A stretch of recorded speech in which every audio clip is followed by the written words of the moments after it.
Selamat datang di channel YouTube Rio Sesa. Di video kali ini aku nggak sendirian, tapi ada Baby Z.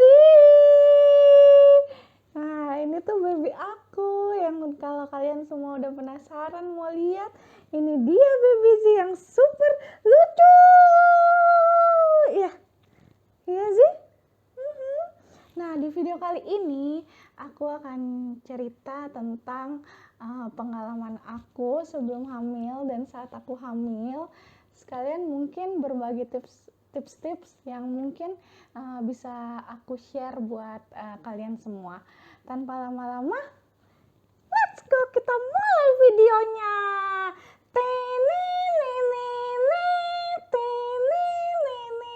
Let's go.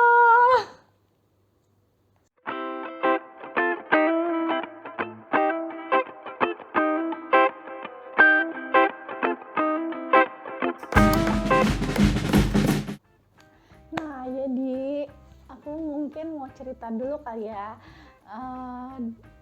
Dulu tuh aku super banget pengen banget bisa cepet hamil dan punya baby. Sampai setiap kali aku dapet tuh aku saking stresnya aku tuh setiap kali dapet aku tuh ke dokter. Jadi hampir setiap bulan aku tuh pergi ke dokter karena saking stresnya itu, jadi aku mual-mual, pusing, sampai mata aku sakit, pokoknya saking pengennya deh gitu. Nah, terus habis itu aku juga udah lihat di YouTube tentang apa sih tips-tipsnya biar cepet hamil gitu kan. Nah, jadi ada beberapa hal yang menurut aku oke dan nggak oke untuk dicoba. Yang pertama adalah minum Folafit plus vitamin E atau minum Folafit bikin hamil gitu. Itu banyak banget di YouTube yang orang cerita seperti itu. Padahal kenyataannya aku juga sempat coba itu, dan ini menurut penjelasan dokter ya, minum Folafit atau dengan disupport vitamin E atau minum Folafit aja itu tuh nggak bikin kita jadi hamil. Nggak seperti itu konsepnya. Tapi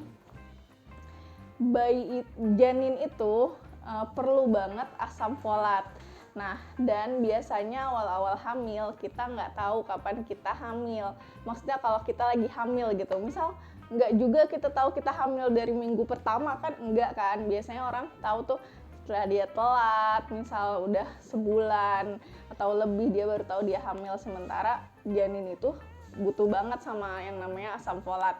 Nah, jadi minum Folafit sebelum hamil itu bukan biar hamil, tapi kalaupun kita hamil, seenggaknya asupan asam folat kita tuh udah bisa untuk mensuplai si janin ini gitu. Nah, terus habis itu susu Prenagen. Nah, aku juga udah sempet coba itu Prenagen yang Essensis atau Emesis, aku lupa namanya apa, cuma nanti aku taruh gambarnya di sini. Susu Prenagen yang itu, jujur mungkin ini berhasil ya mungkin di beberapa orang, tapi kalau di aku itu nggak bekerja sih. Dan juga maksudnya itu kan bukan sebuah jaminan ya, dengan minum susu itu terus kita bisa hamil. Nggak juga. Kalau di aku sih efeknya waktu itu aku jadi mengeluarkan ASI padahal aku nggak menyusui, aku nggak hamil, dan aku konsul ke dokter, terus dokter saranin buat berhenti. Jadi mungkin susu itu tuh apa ya, membuat hormon apa gitu di dalam tubuh aku tuh jadi lebih bertambah, makanya aku jadi bisa mengeluarkan ASI meskipun aku nggak menyusui dan nggak hamil, dan itu nggak bagus. Jadi akhirnya aku berhenti. Terus apa sih akhirnya yang aku coba dan menurut aku boleh buat dicoba karena ini adalah saran yang bagus. Nah, yang pertama itu adalah makan makanan yang sehat. Jadi kita tuh harus jaga makanan kita. Kita harus makan makanan yang sehat, proteinnya dicukupi, protein hewani, nabati, terus habis itu karbonya juga menurut aku sih itu bagus ya, karena kalau tubuh kita sehat juga, jadi kalau ada janin di dalam tubuh kita, janinnya juga sehat. Nah, terus habis itu yang kedua adalah, sorry ya aku catat karena aku takut lupa. Nah, terus habis itu yang kedua itu adalah olahraga. Jadi aku juga mulai olahraga padahal aku lazy banget. Tapi karena aku nonton di YouTube itu bagus untuk tubuh kita. Kalau mau cepet hamil olahraga gitu supaya tubuhnya bagus gitu. Supaya tubuhnya sehat juga gitu. Nah, ya udah, aku juga mulai coba olahraga sebelum aku hamil. Mungkin sebulan sebelum aku hamil saat itu aku juga udah mulai lari sore sama suami aku, nggak perlu olahraga yang berat-berat gitu. Nah, terus selain itu adalah kita harus tahu kapan masa subur kita. Nah, itu dia. Jadi masa subur itu biasanya bisa diperhitungkan tergantung kita dapat berapa lama, terus rentang menstruasi kita dari satu waktu ke waktu berikutnya. Nah, kalau misal kita capek ngitung atau kita bingung gimana cara ngitungnya, bisa download aplikasi tentang menstruasi. Sekarang tuh udah banyak banget aplikasi yang kayak gitu. Nah, kalau aku sendiri, aku pakai aplikasi namanya Flow. Di situ aku biasa catat kapan aku haid, berapa lama aku haid gitu. Nah, nanti si aplikasi ini bakal mengkalkulasi sendiri kapan aja nih masa subur aku gitu. Nah, nanti biasanya mungkin masa subur itu sekitar seminggu ya, atau 5 hari.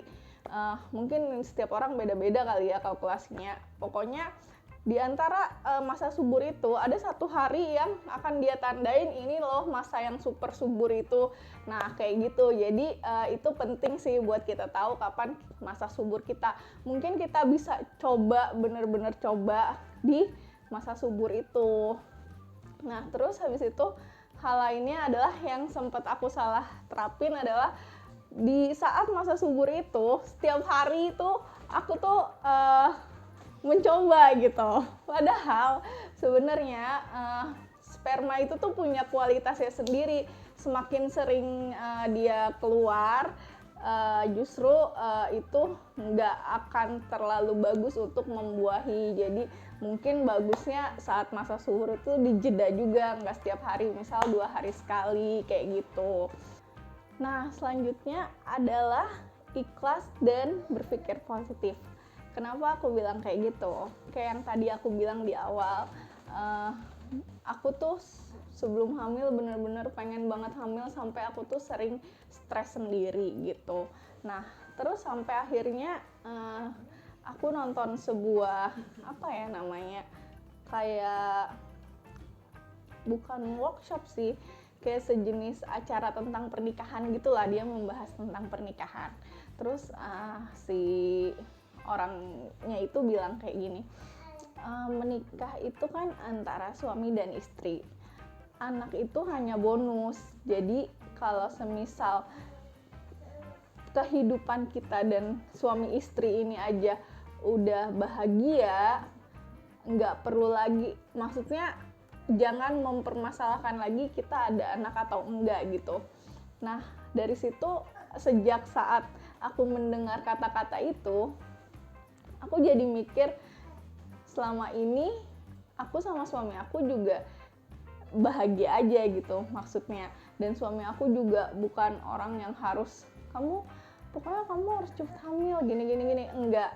Dan justru malah dengan aku yang selalu pengen cepet hamil terus aku stres gitu, itu justru malah jadi bikin suami aku juga jadi uring-uringan juga gitu loh. Nah, dari situ aku mulai ikhlas dan aku kayak mencoba positive thinking aja sih, kayak ya udah, mungkin emang belum waktunya, mungkin emang karena lagi pandemi kenapa aku belum hamil, ya mungkin ini yang terbaik aja gitu, lagi pandemi gini juga gitu kan, susah, mau kemana-mana susah. Dan akhirnya aku udah mencoba ikhlas sih. Terus habis itu dari sejak aku nonton acara itu, terus aku mulai berpikir, oh ya udahlah gitu. Toh kalau rezeki nggak akan kemana gitu. Toh aku juga pasti dapat gitu. Yang penting aku positive thinking aja. Terus habis itu, dan itu terjadi sih sama aku, mungkin karena aku udah ikhlas dan positive thinking, jadi mungkin aku juga nggak stres untuk terus mikirin itu. Dan nggak lama setelah itu, mungkin sekitar sebulan setelah itu, sebulan setelah itu aku lagi masak. Saat itu aku lagi masak, aku inget banget, itu seminggu setelah Idul Adha. Kenapa? Karena aku lagi masak daging yang aku dapat dari kurban. Terus habis itu aku tes pack. Sebenarnya aku tes tuh cuman karena iseng aja, karena aku tuh beli tes pack banyak banget gitu. Soalnya ya sebelumnya kan aku emang pengen banget gitu. Emang pokoknya aku pengen banget gitu. Jadi aku emang masih punya banyak stok test pack gitu. Ya udah mau deket-deket tanggal dapet, terus aku mikir kok perut aku nggak sakit. Biasanya tuh perut aku sakit misal 2 hari atau sehari sebelum aku dapet. Tapi ini udah mau deket tanggal dapet, tapi aku belum sakit perut. Ya udah aku test pack aja, cuman iseng-iseng aja, nothing tulus lah. Positif, alhamdulillah. Kalau negatif juga ya udah gitu. Nah, waktu aku tes, terus habis itu hasilnya negatif, garisnya cuma 1. Terus ya udah aku simpen aja dulu karena aku mau lanjutin masak lagi gitu kan. Terus nggak lama, mungkin sekitar 5 atau 10 menit, aku balik lagi buat beresin test pack-nya itu di kamar mandi. Tapi pas aku lihat lagi, kok garisnya tuh 2 tapi samar-samar gitu. Terus aku tuh kayak udah bahagia banget, tapi gimana ya, saat itu tuh aku belum bahagia gitu loh, kayak masih mikir ini bener nggak ya gitu. Kayak sampai aku masak aja nih, terus habis itu aku cuci tangan, test pack-nya tuh nggak jadi aku beresin gitu.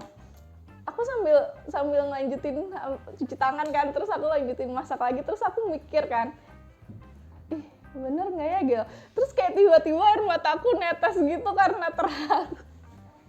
Nah, kebetulan pas itu tuh suami aku tuh lagi keluar, jadi dia lagi nggak sama aku gitu. Ya udah, terus aku lihat lagi kan ke kamar mandi, masih percaya nggak percaya tuh aku lihat lagi itu test pack kan. Aduh bener nggak ya kayak gitu kan. Terus akhirnya ya udah aku believe nih. Nah terus aku beresin kan itu yang harus dibuang sama test pack-nya aku simpen lah gitu kan.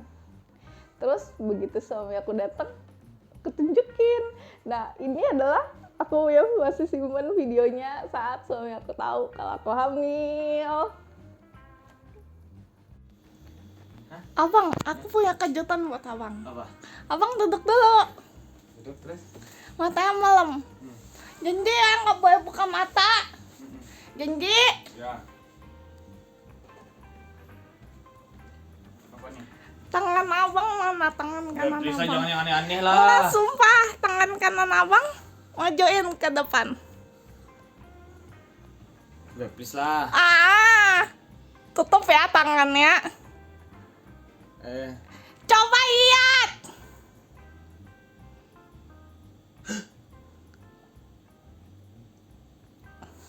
Hamil itu bebe. Iya. Serius? Hah?